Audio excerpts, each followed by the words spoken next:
तो चलिए दोस्तों, हमने पहले वीडियो में देखा था कि डेटा बाइंडिंग वर्क कैसे करता है, उसका थियोरेटिकल पार्ट देखा था और इंटरपोलेशन को भी हमने देखा था पहले वीडियो में। इस वीडियो में हम डेटा बाइंडिंग के सारे कंसेप्ट को यूज़ करके देखेंगे। तो यहाँ पे आपके सामने app.component.ts है और app.component.html है। मैंने पहले ही बोला था कि दो फाइल में जो कम्युनिकेशन होता है उसको डेटा बाइंडिंग कहते हैं। कंपोनेंट डॉट टी एस पे फाइल में क्या रहता है, डेटा रहता है। उस डेटा को हमें क्या करना है, HTML फाइल में दिखाना रहता है, UI के ऊपर दिखाना रहता है। और HTML फाइल में जो भी बटन्स वगैरह रहेंगे उसके क्लिक के ऊपर TS फाइल के जो फंक्शंस है उनको जो कॉल करते हैं हम, उसको भी एक डेटा बाइंडिंग का पार्ट कहते हैं, उसको इवेंट बाइंडिंग कहते हैं। और जो डेटा हम TS फाइल से HTML फाइल में दिखाते हैं उसको हम प्रॉपर्टी बाइंडिंग कहते हैं। और दोनों, अगर HTML फाइल में कुछ चेंज हुआ तो TS फाइल में रिफ्लेक्ट करता है, TS फाइल में कुछ चेंज हुआ तो अपने आप HTML फाइल में रिफ्लेक्ट होता है। उसको हम टू वे डेटा बाइंडिंग कहते हैं। तो आपके सामने एग्जांपल है, हम उसको देखते हैं। पहले इसका आउटपुट क्या है वो देखते हैं।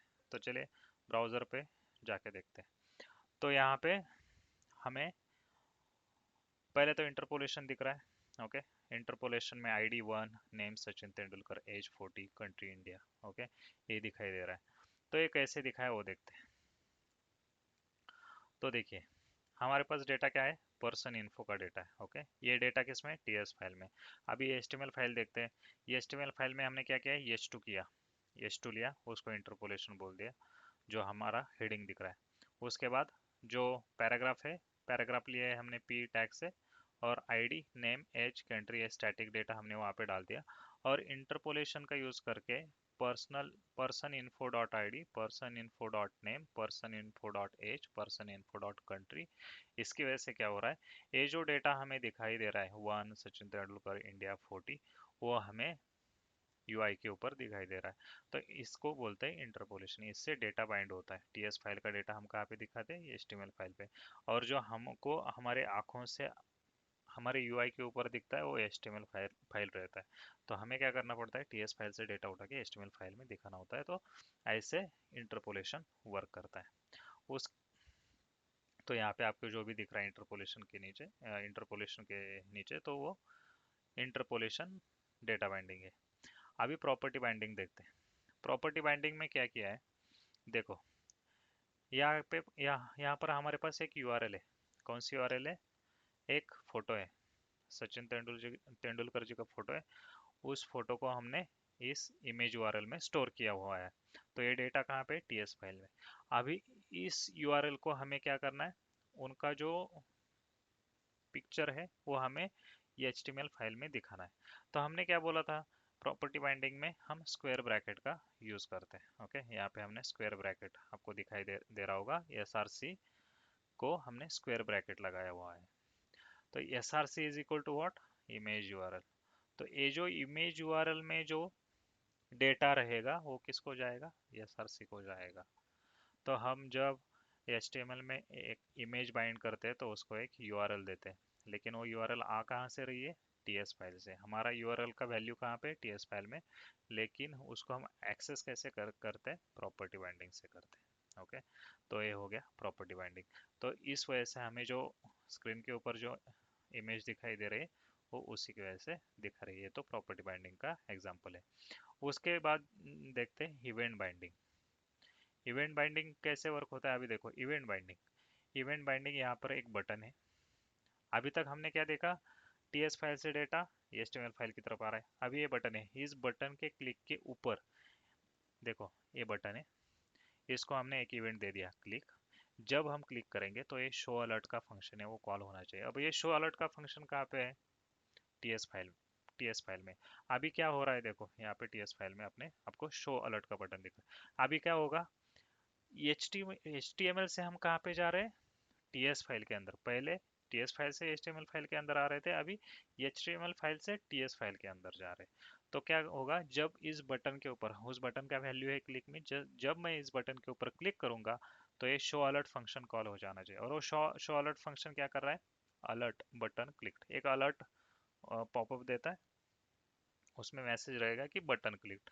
तो चलिए हम इसको करके देखते हैं। तो यहाँ पे क्लिक मी का बटन है, उसके ऊपर हम क्लिक करते हैं तो हमें यहाँ पे बटन क्लिक करके एक पॉपअप आ गया। तो उसको हम ओके करते हैं, वो चला जाएगा। तो ऐसे हम इवेंट बाइंडिंग का इस्तेमाल करते हैं। ये सिंपल सिंपल एग्जांपल है, लेकिन प्रोजेक्ट में हम जब यूज़ करेंगे तो इसी को इम्प्लीमेंट करेंगे। जो भी हमारा हमको HTML फाइल से फंक्शंस कॉल करने रहेंगे तो ऐसे ही मेथड यूज़ करके हम उसको एक्सेस करेंगे। अब टू वे डेटा बाइंडिंग क्या है? टू वे डेटा बाइंडिंग के लिए क्या करना पड़ता है, देखो यहाँ पे मैंने एक यूज़र इनपुट करके एक वेरिएबल डिक्लेयर कर दिया है। Okay, user input. तो ये यूज़र इनपुट अगर आप देखोगे, मैंने जब आपको बोला था कि टू वे डेटा बाइंडिंग हम स्क्वायर ब्रैकेट उसके अंदर राउंड ब्रैकेट का इस्तेमाल करके करते हैं। तो इसको एनजी मॉडल हम यूज़ करते हैं और उसको क्या करते हैं, यूज़र इनपुट का जो भी वैल्यू रहेगा वो उसको असाइन करेंगे। तो देखो, और उसके नीचे इंटरपोलेशन यूज़ कर रहे हैं। अब ये टू वे डेटा बाइंडिंग समझने के लिए हम दो चीज़ों का इस्तेमाल करते हैं। एक तो हम इस इनपुट बॉक्स में अगर कुछ वैल्यू डालते हैं तो टीएस फाइल में जाके वो सेट होती है अपने आप। लेकिन ये पता कैसे चलेगा हमें कि टीएस फाइल को सेट हो रही है या नहीं हो रही? तो उसके लिए अगर टीएस फाइल में वैल्यू सेट हो रही है तो हम इधर इंटरपोलेशन, जो कि टीएस फाइल से डेटा एचटीएमएल फाइल की तरफ आता है, तो उसका इस्तेमाल करके हम चेक करेंगे कि टीएस फाइल का यूजर इनपुट है वो सेट हो रहा है या नहीं। तो चलिए पहले इसका प्रैक्टिकल करके देखते हैं। तो यहाँ पे टाइप समथिंग है, इसके इसके अंदर मैं टाइप करता हूँ एडमिन। तो जैसे मैं यहाँ पे टाइप करता हूँ तो आपको अंदर उसके नीचे एडमिन दिखाई दे रहा होगा, एडमिनिस्ट्रेशन। तो कैसे वर्क करता है, मैं क्या कर रहा हूँ, HTML फाइल में कुछ डेटा एंटर कर रहा हूँ। जैसे मैं HTML फाइल में कुछ डेटा एंटर करता हूँ इस इनपुट बॉक्स में, वो क्या होता है, वो ऑटोमेटिकली इस यूजर इनपुट फाइल में इधर जाता है। यहाँ पे हमने ब्लैंक किया है, लेकिन वो ऑटोमेटिकली इसको जैसे मैं एडमिनिस्ट्रेशन वहाँ पे टाइप करता हूँ, वो ऑटोमेटिकली इधर आके सेट हो जाता है। ओके, ऐसे सेट हो जाता है। जब इधर सेट होता है तब वो इस यूजर इनपुट में इंटरपोलेशन, क्योंकि आपको पता है इंटरपोलेशन वन वे बाइंडिंग है, तो जो भी टीएस फाइल में डेटा रहेगा वही इंटरपोलेशन हमको एचटीएमएल फाइल में दिखाएगा। तो हम इसको कैसे चेक करते हैं कि यूजर इनपुट में जब डेटा हम टाइप करते हैं, कोई भी इनपुट दे देते हैं, वो इनपुट यूजर इस वाले वेरिएबल को सेट हो जाता है। इस वाले वेरिएबल को सेट होके वो हमें फिर से यहाँ पे यूआई के ऊपर दिखता है। तो तो इसे कहते हैं डेटा बाइंडिंग। बहुत सिंपल है, आपको खाली प्रैक्टिस करना है। आपको खाली अगर ये एग्जांपल आपको चाहिए, आप क्या कर सकते हैं, कोपायलट से आप पूछ सकते हैं कि provide implementation for the data binding in the angular. Okay, तो आपको वो एग्जांपल दे देगा। तो इसी डेटा बाइंडिंग को हम आगे जाके हमारे सारे फॉर्म्स में यूज़ करेंगे। तो इसका प्रैक्टिस करना, थोड़ा समझ के लेना। Okay, thank you. अगले वीडियो में हम और किसी टॉपिक के ऊपर बात करेंगे। Thank you.